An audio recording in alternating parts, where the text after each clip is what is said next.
Welcome to my YouTube channel. SSLC biology പരീക്ഷയിൽ ചോദിക്കാൻ സാധ്യതയുള്ളൊരു important ചോദ്യമാണ് ഓക്സിൻ എന്ന സസ്യ ഹോർമോണിൻ്റെ പ്രവർത്തനത്തെപ്പറ്റി.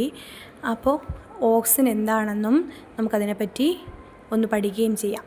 ഓക്കെ, ഓക്സിനുകൾക്ക് പ്രകാശത്തിൽ നിന്ന് അകന്നു നിൽക്കാനുള്ള പ്രവണതയുണ്ട്. ഓക്സിൻ എന്താണ്? പ്രകാശത്തിൽ നിന്ന് അകന്നു നിൽക്കാനുള്ള പ്രവണതയുണ്ട്. അതാണ് ഈ ചിത്രത്തിൽ പറയുന്നത്. ഓക്സിൻ എന്ന് പറയുന്ന ഹോർമോൺ അതൊരു പ്ലാന്റ് ഹോർമോണാണ്. അതെന്തിനൊക്കെയാണ് സഹായിക്കുന്നതെന്ന് ചോദിച്ചാൽ സസ്യത്തിൻ്റെ വളർച്ചയ്ക്ക് സഹായിക്കുന്നൊരു ഹോർമോണാണ് എന്നുള്ള കാര്യം ഓർക്കുക. അപ്പോൾ നമുക്ക് ഈ പ്രവർത്തനം നോക്കിയാലോ. ആദ്യം സസ്യകാണ്ഡത്തിൻ്റെ നേരെ മുകളിലായി സൂര്യപ്രകാശം പതിക്കുമ്പോൾ ഓക്സിൻ കാണ്ഡത്തിൻ്റെ എല്ലാ വശങ്ങളിലേക്കും തുല്യമായി വിതരണം ചെയ്യപ്പെടുന്നു.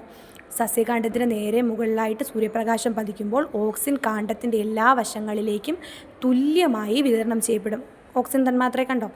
എന്നിട്ട് സസ്യകാണ്ഡത്തിൻ്റെ ഒരു ദിശയിൽ നിന്ന് മാത്രം പ്രകാശം ലഭിക്കുമ്പോൾ ഓക്സിൻ കാണ്ഡത്തിൻ്റെ എതിർവശത്തേക്ക് നീങ്ങും. നമ്മൾ ആദ്യമേ തന്നെ പറഞ്ഞു ഓക്സിനുകൾക്ക് പ്രകാശത്തിൽ നിന്ന് അകന്നു നിൽക്കാനുള്ള പ്രവണതയാണുള്ളത്.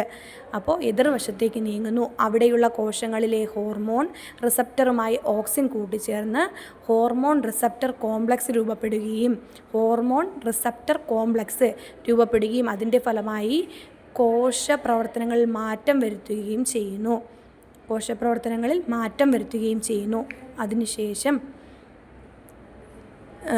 സൂര്യപ്രകാശം ഏൽക്കുന്ന ഭാഗത്തേക്ക് നിഴൽ വശത്തെ കോശങ്ങൾ ദീർഘീകരിക്കുകയും കോശദീർഘീകരണം സംഭവിച്ച ഭാഗം മറുവശത്തേക്ക് വളയുകയും ചെയ്യുന്നു.